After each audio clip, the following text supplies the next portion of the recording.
Okay, so that is now set to about 25 Celsius on the thermostat.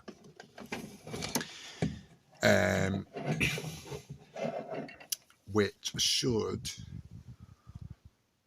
prop up the temperatures slightly more. Okay. Now, because of the increasing hours of daylight, so the photo period.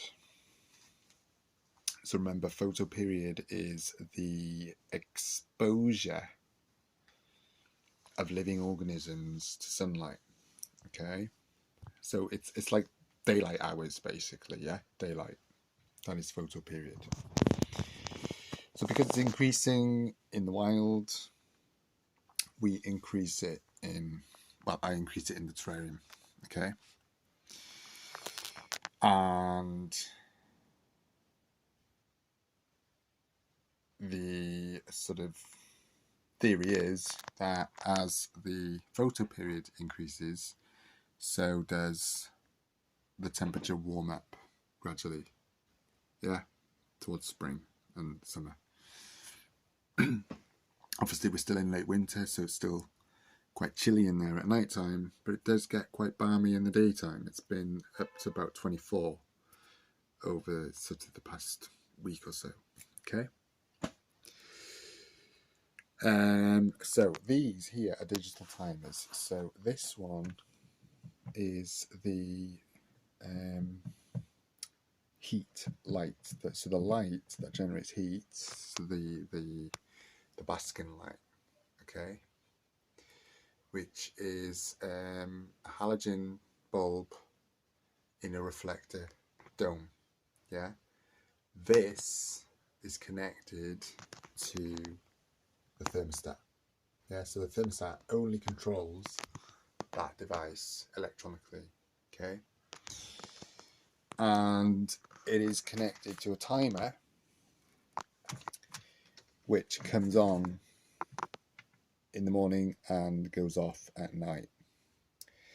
Now, to mimic sunrise, so when I look at the weather in Gnarly, I also look at the sunrise and sunset times, and then I put that into this timer and I just update it weekly. Yeah, so it's usually done on a Sunday night. Usually, if I'm, so for example, so it's now getting close to 9:30 in the evening on Sunday. So this is programmed to come on in the morning, just before 10 to 7 in the morning. So this is the heat light. So that comes on first, and that will sort of give like a sort of a sunrise effect.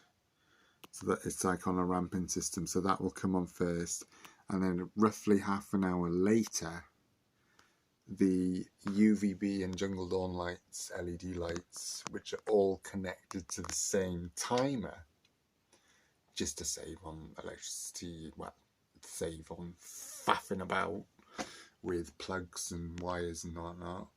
So they're all interconnected into the timer at the back here. This one here. So they come on half an hour after this one. Okay. And then the reason this one's empty is because usually I have an additional LED lighting unit, but because we're still in winter, I haven't yet put it in. But it will be going in the next, probably next week. I'll be putting that in, and then it'll start getting brighter again. Okay. The fans. That isn't that one. The fans is this one here, where that black socket is, the black plug. So the fans are there, and they're programmed to come on about, I don't know, I think it's about 4 times a day for like about an hour. just to give a bit of wind, okay, bit of airflow. And obviously that's for the humidity, the dehumidifier gadget, which is this device here. So that draws out some of the moisture in the air to make that warmer zone drier, which is the idea behind it. So it's more sort of arid, okay? So that's really the only update at the moment, guys. So with the lighting again, as we're heading into a new week, the lighting has been adjusted slightly. I don't remember last week. I don't know if you remember from last week. This piece of plastic, so I got this cheap from a discount shop in town. And what I do is, because it's got like translucent acrylic plastic, I place the lighting on top of that to kind of just block some of the light rays just during, you know, the sort of transition between the seasons, you know, winter and autumn and spring, and then in the summer this won't be used at all, even in the late spring even. So last week this light was on, half of it was on the piece of acrylic and then the other half was on top of the mesh. So the light on top of the mesh will be giving stronger beams of light, yeah, so it's got more direct light going from it, because obviously there's nothing other than the mesh to block the light.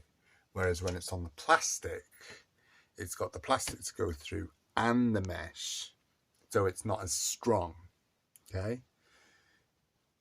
Which is like, you know, the less strength of light at this time of year, okay, compared to bigger summer. So yeah, so now it'll be a little bit brighter again in there this week. And these jungle dawns, they do give off a little bit of energy, heat as well. So they should a little bit prop up the temperatures. And with the slate terrace,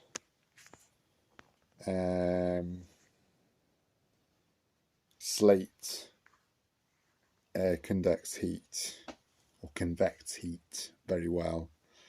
So that should boost the ambient temperatures a little bit as well. So it'll be interesting to see, now that I've adjusted that thermostat, it'll be interesting to see how that affects the temperatures overall in the tank over the coming week. So I look forward to posting another update next weekend. And yeah, figure out what's happening then. The plants, they're mostly dormant. This helianthemum here, which is that one there with just, you can just see a little bit of green leaves left on it. That's gone kind of dormant. They're normally for gardens, so it's probably rare really that people plant them in terrariums. I don't know if people do actually or have planted them in a terrarium before. So it is a bit of a trial and error one. The same with the wormwood, which is that one there next to the helianthemum. But they both like dry conditions, and so are drought tolerant once they're established. So I'm hoping that they will perk up in spring when it starts to warm up. But because of their hardiness, they can tolerate long periods of sort of dryness. And I'm hoping that they're looking a bit sort of shabby now because of the colder conditions. So hopefully in spring they'll improve. Right. Look forward to next week, guys. Have a good week.